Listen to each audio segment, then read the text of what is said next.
So there is this recent publication, Reflections by the Ganga, by our Ashram's publication division, Ashravidya Research and Publication Trust. In between 1963 and 1967, Pujya Swamiji spent 4 years in Rishikesh on the banks of Ganga, in just a grass hut. Those who have been to Rishikesh Ashram, there are still the photographs of that hut and everything. And where that grass hut was, the actual kutia of Pujya Swamiji now, like the building is in that particular place. And Pujya Swamiji has penned down various bits and pieces and small pieces of writing during these 4 years. And in some context, he says those were the best 4 years of his life, as though, like that he mentions. Figuratively, that doesn't mean that other parts of life of a jnani was not good or best or better, something like that. So I'll just read out a few reflections or small things that Pujya Swamiji has written, learning from the riddles of life. I have with me a lot of time, and I have no time too. Strange, isn't it? It's like that, he says.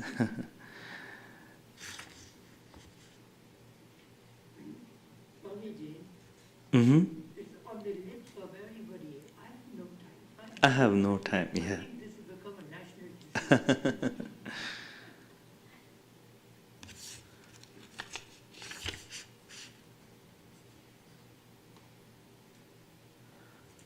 Another very interesting poem.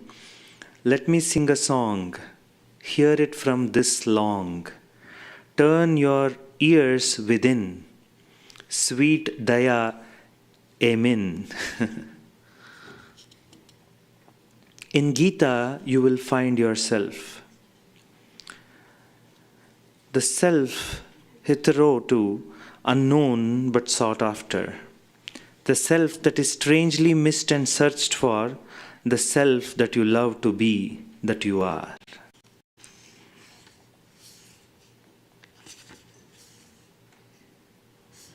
On meditation. Meditation is no action, rather it begins where action ends. Until I am one with the sought, there is no meditation. And when I am with the sought, I need no meditation. Meditation is when it is no more required. The truth is when you no more search for it. Aren't you in meditation? Yeah, you can get some of these books if you're interested, and then they have some wonderful things to speak to us. To resolve, there's a question here. To resolve conflicts among the prayers of different bhaktas, does Ishvara look at the value of their punya papa account? This question is coming from a presupposition that Ishvara is somebody sitting like this on a top throne in Kailasha or whatsoever, and all the jivas are there like in different chairs of this lecture hall. Everybody is sitting and different people are praying different things. Now this God is all tabulating and putting, in the old school hotels, there used to be these pigeonholes for putting the room keys. So even now some of these old inns might have the same system. So it's like that. Keys are coming, one key after other. Ishvara is putting one punya after another. He is putting it into different keyholes. No, it's a very, very wrong conception. So many philosophical flaws come into play, and then we will beat our own conception of God if we were to look at Ishvara to be a judgmental person who is looking at who is a better bhakta between two of you. who has more devotion. So what is the measure of devotion? Who has given me more ghee? More flowers? So I'm looking at it. Vijay Lakshmi Amma has given me 1 kg flowers in the puja. 1 pound flowers, and somebody else has given only half a pound flowers. That too, they collected the coupon at the entrance and they got a $1 discount for it. That's why they bought that flower. So less blessings for them. More blessings for you because you went to a specialty flower store and offered beautiful flowers. So what's the difference between a human being and conception of Godhead? Too many flaws in that sense. Then how do you make sense out of prayer, result of action, all of it? That there is a law which is operating, action and reaction. If you want to look at the physical manifestation of the universe and the world around us in this particular way, action, result of an action, and there is a big, large scheme of things which takes care of itself. In nothing is left in this tabulation. Every punya, every papa, everything is tabulated, and one situation or one's life unfolds according to one's own punya and papa. One's own punya and papa, one's own karma. Sometimes punya papa words kind of disturb us. Karma, according to one's own karma. According to one's own karma. And then what about the past life action? This variable called karma has past life actions results also. What about what we are doing this life? Yeah, that this has that element also. It's like, look at it like this. I don't know much. I don't fully understand the banking system here much. So in the Indian context, there's an individual bank account, and that bank account is tied to some fixed deposits, and that has a current balance. So I still don't fully make sense of the checking account here and the what is the other savings account. I don't fully understand the difference between that. So whatever. So there is an account, individual account tied to a fixed deposit account, and then this account is also receiving and spending for day-to-day transaction, and the interest from this fixed deposit is getting added here, or it keep on getting added there itself. So all of this mechanism is happening. So similarly, every jiva has a fixed deposit called sanchita, a big pool of karma, big pool of sanchita karma, and for one particular human birth or any birth, a part of it is drawn, which is called prarabdha karma, and what one is earning or spending in this birth, that you do some good actions, some good punya is generated, etc., gets into another category of agami karma, that which is earned in this life. That's how the whole scheme of things work. So you need not be too concerned about it, as long as you trust the banking system, as long as you know that it is working well. Then you don't think ever much. When your lifestyle is proper, you have set a particular scheme of things to handle, then do you keep on checking your balance on a day-to-day basis, hourly basis, etc. Nothing. Similar is our approach to karma. You understand the whole scheme of things and leave it aside. Let it be there. No more concern required more than that. Yeah. Did I answer the question of the questioner if it is present? Yeah. No more written questions, but anybody has, I would need a volunteer. Thank you. Some exercise for you after dinner.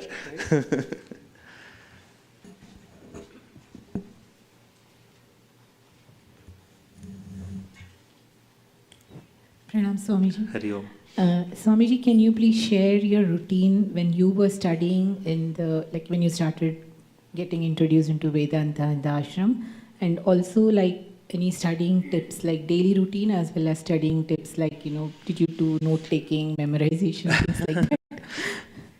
Yeah, the schedule is more or less like what we have it in a retreat context of this. The day would begin with the temple prayers and puja, followed by a meditation class, and the exactly same way this retreat is structured, yoga. And there used to be 2 additional classes apart from whatever we are having in this retreat. One is a chanting class, a dedicated chanting class, and a dedicated Samskrita class. There is a dedicated Sanskrit class. So that's how we used to go in the ashram schedule day after day. And some of us also would have one more additional session where we used to kind of meet between 3:30 and 4:30, where we used to learn Sanskrit with reference to Gita shlokas again. So one whole Sanskrit hour, Sanskrit grammar, and additional effort for Sanskrit. And all the in-between times I used to run around serving Puja Swamiji and whatever we could do, seva in the ashram. That used to be the routine this thing. I used to particularly pay attention to note-taking. So I used to kind of take a lot of notes. Even after I had finished the formal course in the Gurukulam, a formal study in the Gurukulam, I would still take a lot of notes, as even I'm listening to a lecture, not so much in a physical context, like say when I used to be a student sitting in front of Puja Swamiji, I would still take notes, but it's not verbatim, not every sentence I'm taking. Some insight, some point that Swamiji has said, like, okay, you note it down. I used to note it down, so that kind of a note taking. And I also used to study from the lectures of Swami Paramarthananda ji. So I used to make extensive notes. It used to be quite a kind of a habit. Every now and then, yearly, twice or thrice, I will meet Swamiji. I would have made all the notes I used to. In the initial stages, I used to use red color pen, red ink, blue, black, highlighting, chapter transition, this, that, as if that note making itself was a particular sadhana I used to do with a lot of enthusiasm. I used to like bind the books and all of it, and a big effort used to be there. I used to be quite proud of this effort also. So I used to go to Swami Paramarthananda ji and show these lectures and update about my study and learning and all of it. Swamiji used to bless and put a signature, like some blessings, Om, he would put a signature and date. So this I used to do from even before I fully came into the ashram full time. I used to do that, and it continued. And once when I had already begun teaching in the ashram a little bit, Sanskrit classes, this and that, I took, in one such occasion, I took my notes like this to Swami Paramarthananji, and with lot of enthusiasm, I am telling Swamiji, who's still a brahmachari, I'm telling Swamiji, I have written notes, I seek your blessing. He looked at me and said, still you are writing all this? So that was the end of it. I understood a larger message, that it's not about putting it outside or anything. It's more, now the time is to pay more and more attention to make it my own, not just retain it to the books, to start paying attention to absorbing it, making my own. It's no more Puja Swamiji's classes, no more Swami Paramarthanji's classes, no more what Krishna says, no more what Upanishad says. What do I have to say in the light of all this understanding? Is it my own understanding as well? So the tip is that note-taking works, note-taking helps, and as long as you feel the need that it helps you to concentrate, use it as a tool to concentrate, not really to get my signature or get other acharya's signature or anything, but as a tool for you to help to focus. Here and there, as small points can be made, that would help. And the next tip is to pay attention to internalizing it, making it your own, and have some dedicated time for Shravanam every day, even if it is just 15 minutes. It should be concentrated Shravanam, not while you're multitasking. 15 minutes, sit with the text in a corner and no other multitasking, just listening to the teacher. That takes us a long way. Thank you, Swamiji. Hari Om.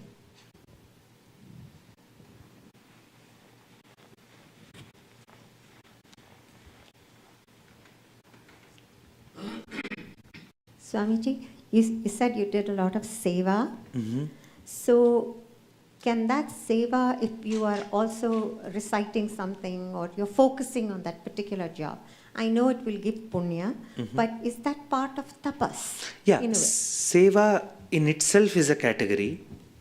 Seva in itself is a category because Guru Seva is a Vedantic requirement, in as though like it's all the, like how many Puranic stories, Upanishads talk about it, all of it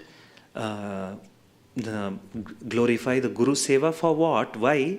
In any Seva, if you see, our ego comes down.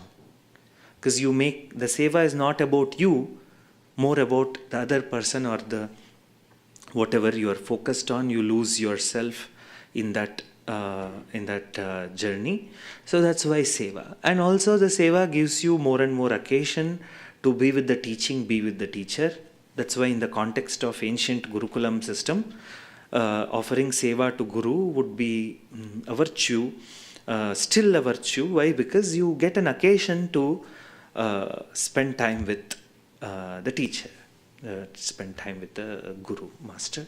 So in today's context, so Pujya Swamiji once humorously said, okay, how do you offer seva? Because in fact it is said, Pada Sevanam, you offer that's why we have the Guru Paduka Puja and all of that you offer worship, even as though worship to Guru Seva also, or a massage to the Guru's feet, etc. I'm not asking anything, I don't need.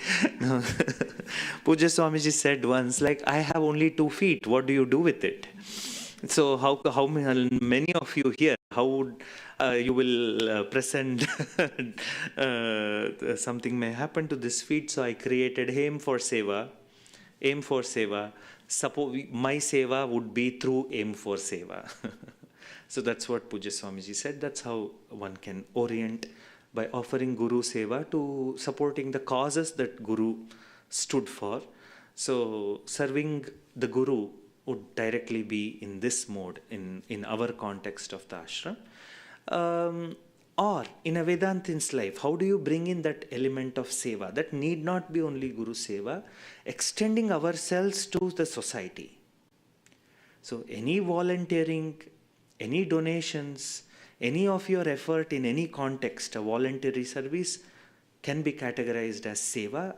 One can try and find those occasions in one's life to either give our time or our resources, share our resources, or both, in order to enable inner transformation. That's how seva would look like. Yeah.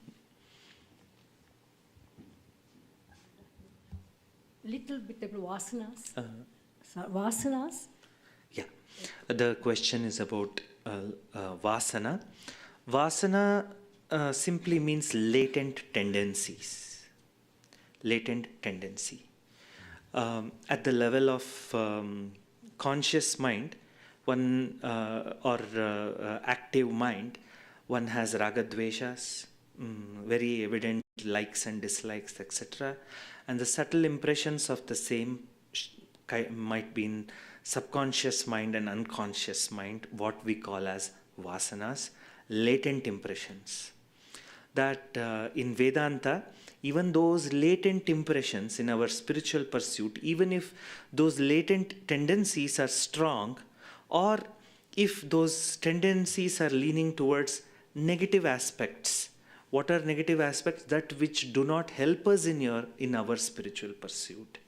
So if those tendencies are there, there would still be an obstacle to spiritual life. So through our sadhana of meditation, karma yoga, all of it, we handle and sublate even those vasanas, even those latent impressions.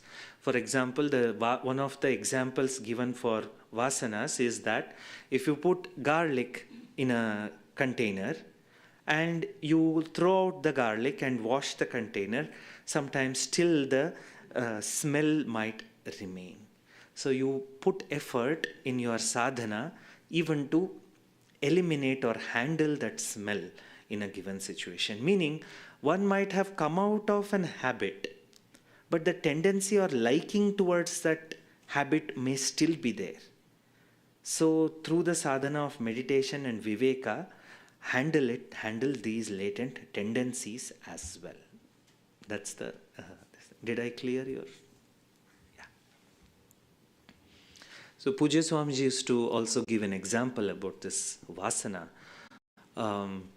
He used to say, like, how a person who has a tendency for gambling, somehow he comes to a new village.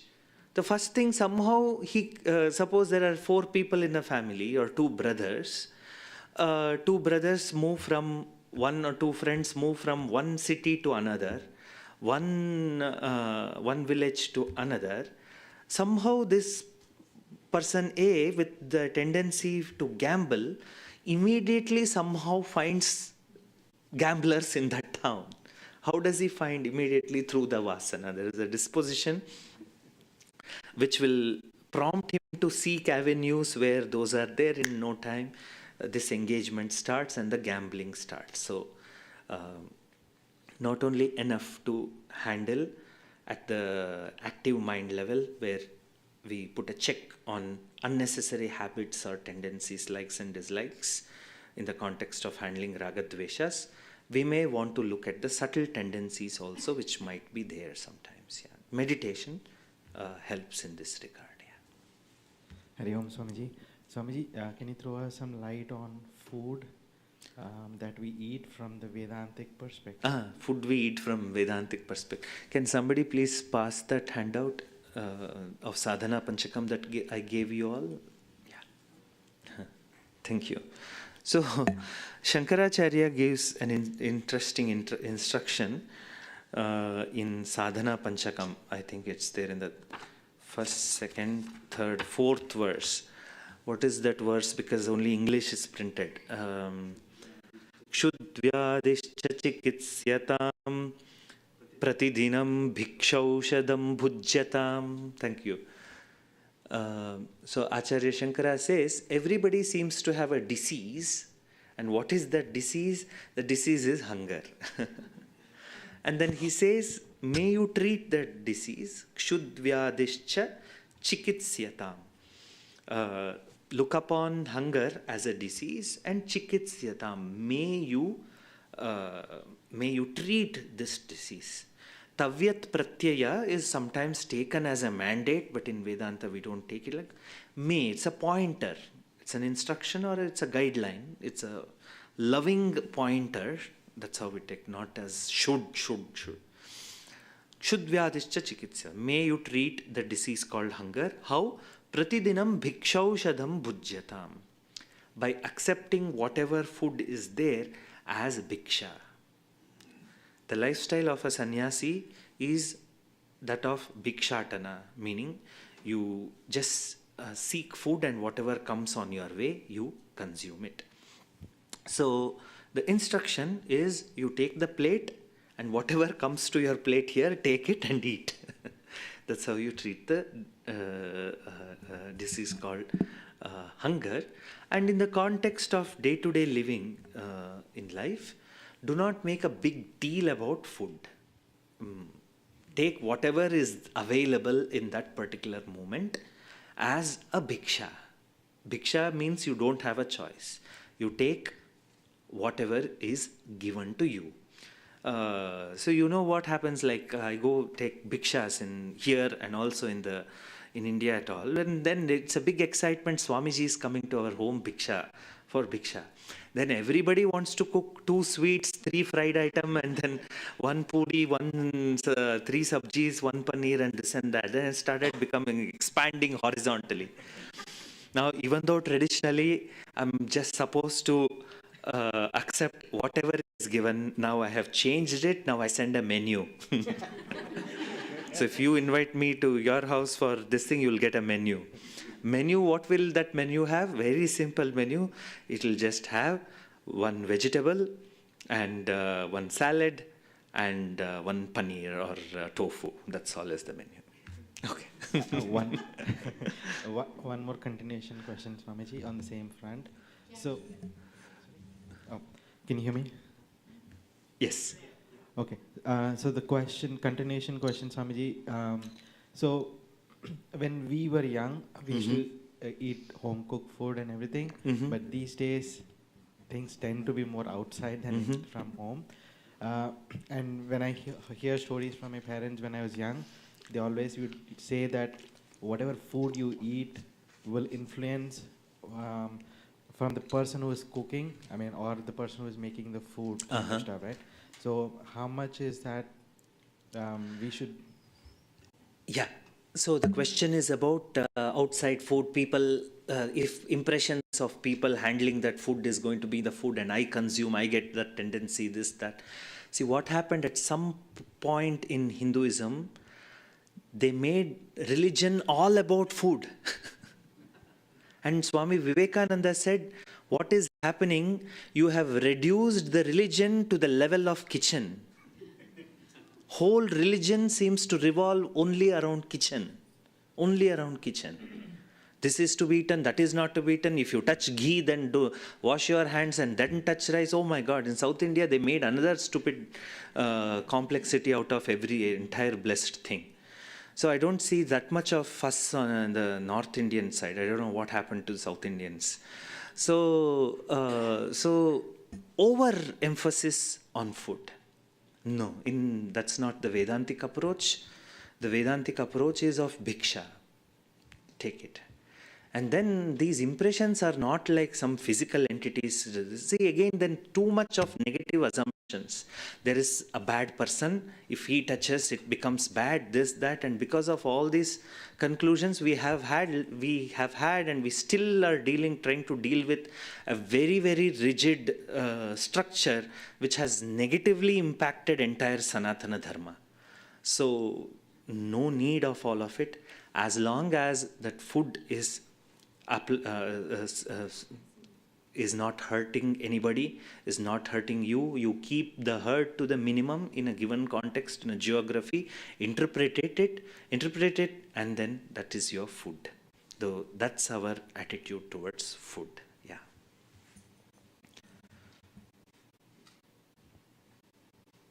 Then there is sattvic, rajasic, tamasic. So the instruction is to try and orient the food towards a sattvic food lifestyle. In our context, you can take it as freshly cooked vegetarian food that we are serving in the ashram context or in your own homes, or how much this thing. Always desha kala interpretation and your context, culture, geography, you apply all these interpretations. So in a given context. So in that way you see, then whatever you see, that leads to many other things. One way people try to see Hinduism is all about vegetarianism. But then 85% or 80 to 85% of Hindus are non-vegetarians. Then you mean to say their Hinduism is wrong? So when we deeply analyze things, you mean to say 85% of Hindus don't know what Hinduism is? Because I just follow vegetarian lifestyle, I stand at a very high moral, on the very high moral ground above all of them. No, that doesn't, society doesn't work like that. Sanatana Dharma is way too nuanced and way too complex and way too broad and way too accommodating and way too deep to just make moral judgments and conclusions on the surface level. There are temples where meat is offered as a naivedyam. What to do with this tradition? You say they are wrong? That would be very prominent temples of Sanatana Dharma, not ordinary temples.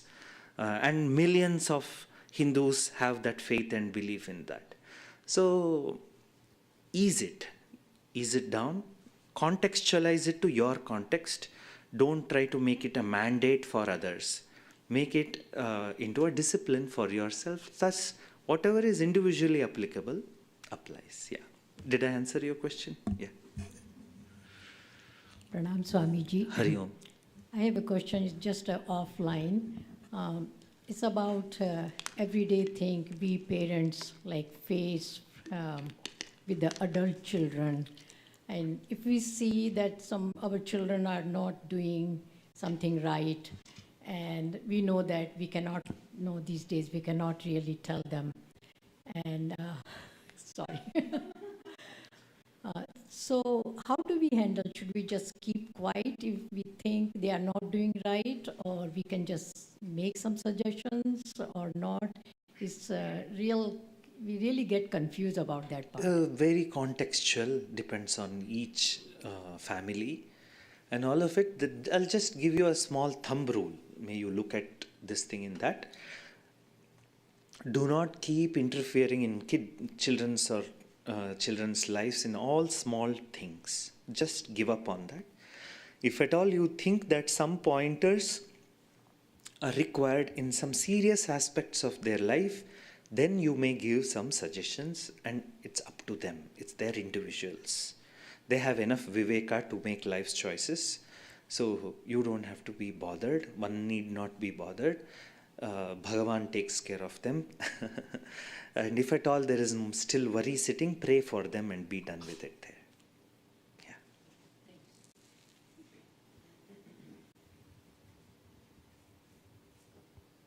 Yeah. This is just a comment, but I think my favorite part of your question was adult children. They revealed everything there. This seems to be only Indian problem, more of Indian, Chinese, and I don't know, maybe Italian families too, not in many other cultures.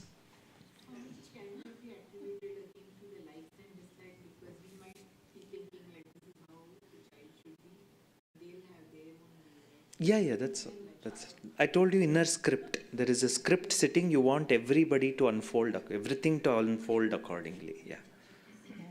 Hari Om. Hari Om Swamiji. Maybe you can put some light on this topic. That in 5,000 years ago, we had the Vedic civilization, Vedic way of living, which extended far beyond Bharat, which is Bharat now, all across north, east, west, south, whatever. And now we also see the similar kind of evidence of civilization in other parts of the world, Australia, New Zealand, all South America, North America, Canada. So our cultural civilization spread, though the continents were together at that time, or independently came across different places? Very recorded history and very tangible evidences alone show that the Sanatana Dharma, the lifestyle and the culture, the religious tradition was very much present in Afghanistan, which Mahabharata Upaganasthana, and till there. And then even you find traces of it in, borders of Afghanistan, etc. And of course, Pakistan was always part of India before the partition. So the culture was there. Sri Lanka had the Sanatana Dharma cultural elements. It went up to Cambodia, Thailand. On this side, it was always there. And through Buddhism, of course, it's from the land of Sanatana Dharma. It's one of the Sanatana thought. We should not look at it as some alien thing. It is, Buddha was born very much in India. His life was in India. Teaching was in India. Monasteries were in India. His entire Sangha was in India. Text was in Nalanda. Textual traditions developed in Takshashila, all of it. And later the same Sanatana thought got carried to China, Japan, Thailand, all of it. So much of elements of Sanatana Dharma, the rituals, way of looking at things, all of these elements, even in the context of Buddhism, so many elements you can find that it has been taken directly lifted from the soil of Bharat. So all of it is very much there, very evidently there. I'm not much aware of being present in South America, etc., if the same kind of an elements or very tangible elements are found. But what I am aware of is there were very strong native cultures and traditions and religions which had their own beautiful, unique conceptions of rituals, religious life, God, deities, everything. Later on, because of the colonialism, all of were systematically destroyed and buried alive. So that is it. Mm-hmm. Nowadays that is claiming that Indians used to live in Australia by a swamp, by a Guruji, and he says that when Ramji went to Sri Lanka and killed Ravan. No, don't pay attention to all that. You know what is done? How much can you stretch over this thing? So you to say that in the whole world there was nothing apart from Indian civilization, Indus Valley civilization, Sanatana Dharma, everybody. No, don't overdo it. We beat the very purpose. Contextualize. Look at the literary evidences. Look at the historical evidences. Look at the textual evidences. Look at the civilizational, cultural evidences, and explore. Whatever one claims must have evidence, not just make blatant claims. So that element is unnecessary. Yeah. Question there at the end.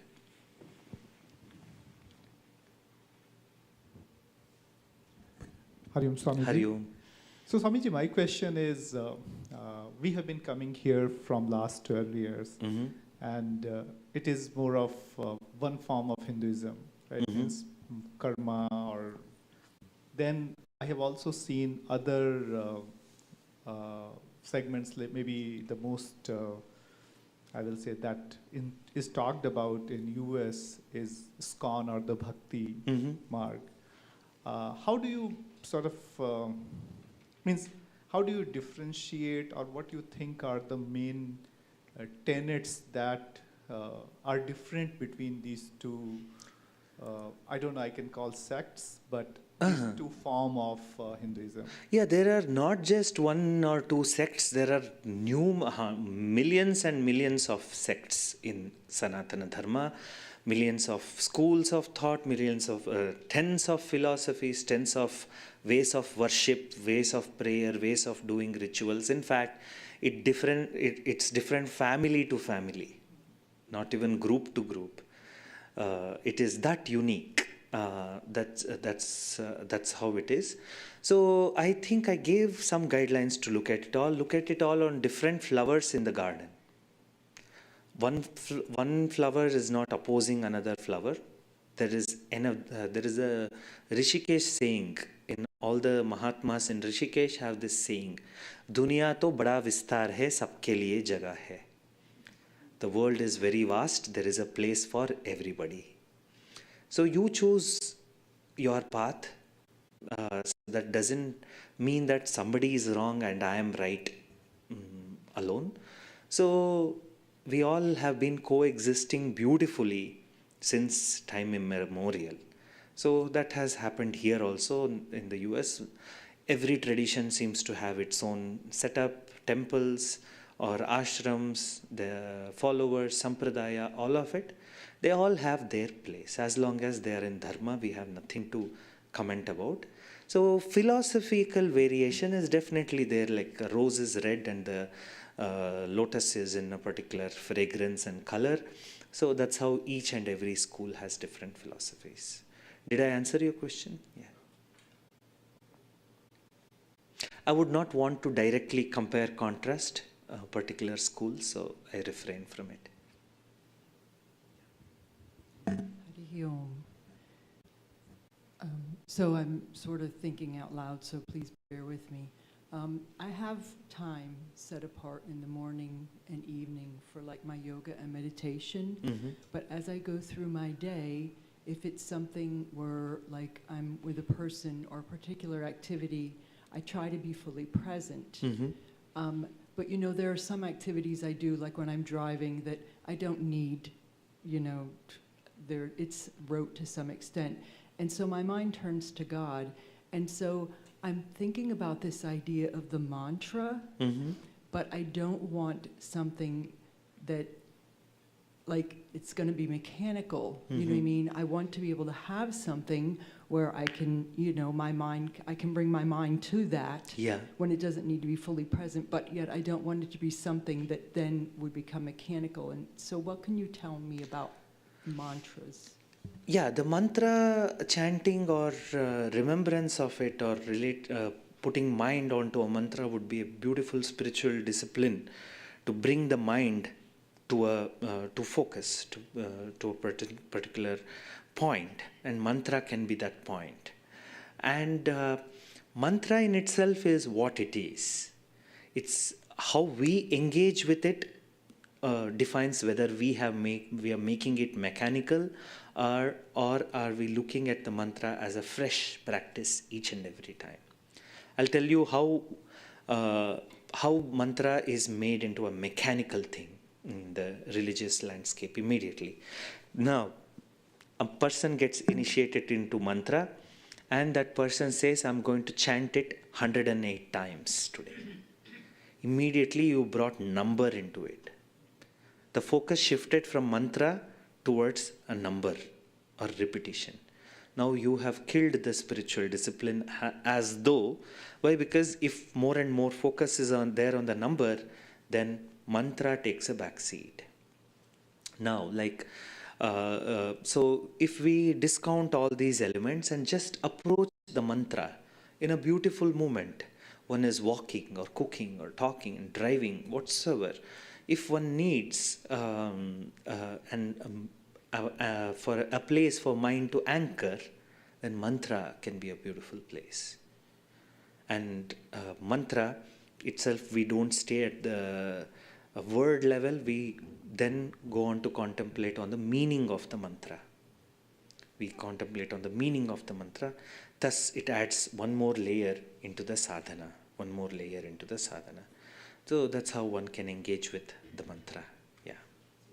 So if I find that my mind has turned to that without my consciously doing it, that would be a beautiful spontaneous engagement with a mantra.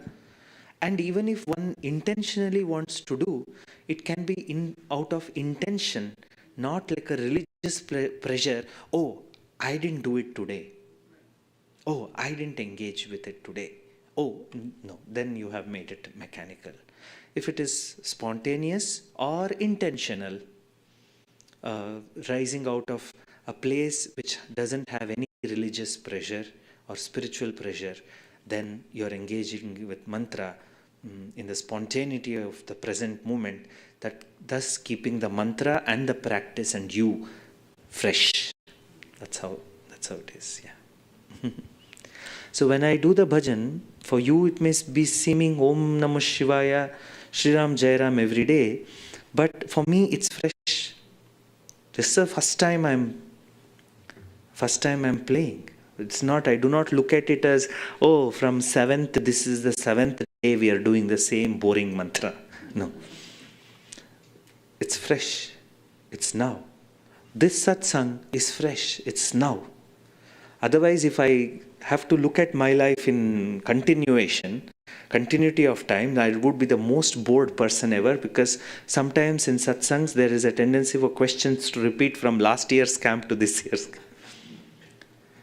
No, it's fresh. I do not approach the person from memory. It's fresh. You ask a question, I'm answering you now to this question. Not that, oh, this question I have heard in previous, this thing, it always comes. No, fresh. This moment, fresh. So it's not too hard. You do engage like this with reference to many aspects of your life, to extend it to all aspects, and especially in spiritual practice. Maybe last 1 or 2 questions. Our kids will be ready to perform. Yeah, Pranam Swamiji. In chapter 6, Bhagwan, I think in chapter 6, he introduces the term Sankalpa. Sankalpa Prabhavan Kaman Tektva Sarvana Shishata. I found some meanings to Sankalpa, but could you explain, it's still not clear to me what Sankalpa means. Sankalpa simply means an intention, a resolve, an intention, Sankalpa, a resolve. Sankalpa is also a religious terminology expressing in our karma section, where every ritual or prayer begins with a Sankalpa. So you make an intention, you make a resolve. In order to get this, I am going to do this, a Sankalpa.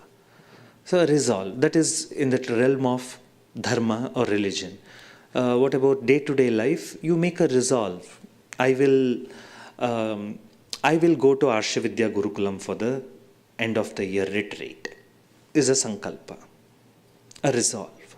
That's how you can look at the Sankalpa. So when it is said Sankalpa Prabhavan Kaman Tyaktva Sarvan Ashishata. We will need the context for the verse. So stick to this for now and look at the meaning of the verse. Otherwise, we will have to go towards the entirely different topic altogether. Yeah. Okay, thank you. Swamiji, you said you play Veena. If you have brought the Veena in USA, we will like to listen. Okay, yeah, we will try. Yeah. Camp finishes. Huh? Before the end of the Camp, okay. We'll see when we can do that. Okay. I do have a Veena here, yes. Yeah, yes, please. You had a question? No. Did you have a question? Yeah, you can go ahead. Yes. Yeah, I just thought if somebody else had, I already asked one. Okay. So, Swamiji, this is primarily coming from a discussion that we were having today during dinner. So, in Indian philosophy, we give a lot of importance to reverence, right? So, like in India, when we were students, sometimes you will not ask questions because a teacher or a guru is saying something. So, when you ask question, it negates that thought. In Vedanta, while means whatever my limited understanding is, it is a lot about inquiry and asking question. So I think my question is to what level one can go and try to negate or put a thought. Maybe it is coming from somebody as, it may come, let's say, directly from some Veda, but can people go and at least try to say it may be wrong? Because okay, yeah, very good question. But you see, somewhere the line of thought in or culture got changed or became rather negative in the scheme of things of Sanatana Dharma. If you look at Upanishads, the most ancient texts, it's all about raising questions, all about enquiry. Raising question does not mean you are disregarding or disrespecting the teacher, not at all. But at some point, it got distorted to mean that if you ask question, that is disrespect. So in Vedanta, in our inquiry,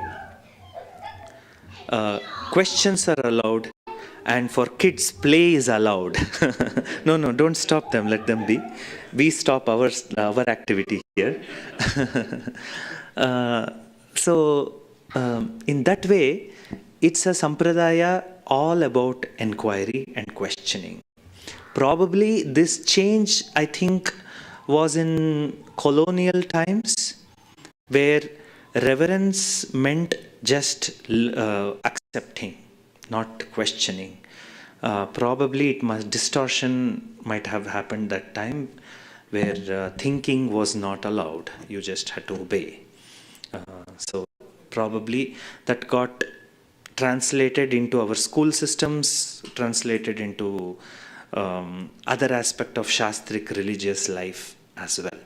But this dharma, this tradition, is based on questioning, inquiry. So that way, whatever Vedas are saying, your effort is not to negate, but to question, to inquire into. I mean, I think you are trying to articulate the same point. You can always go on questioning. The questions are allowed. Yeah, there's a YouTube interview of Pujya Swamiji. He's in a program, very nice title to that program, Thinking Aloud. Thinking aloud, questioning aloud, inquiry aloud, thinking aloud in this place. That's how it is. Yeah. Okay. We'll wrap up our satsang here. Any more questions we'll take tomorrow. We'll make room for our kids to put out their talents and shows and what they have learned. So wonderful having you all, and we will conclude tomorrow's class. They're still there. I will not make ending notes now. Okay. Om Sarve Bhavantu Sukhinah, Sarve Santu Niramayah, Sarve Bhadrani Pashyantu, Ma Kaschid Dukkha Bhag Bhavet, Asato Ma Sadgamaya, Tamaso Ma Jyotirgamaya, Mrityorma Amritangamaya. Om Purnamadav Purnamidam Purnat Purnamudachyate Purnasya Purnamadaya Purnameva Vashishyate. Om Shanti Shanti Shantihi. Harihi Om Shri Gurubhyo Namaha. Harihi Om.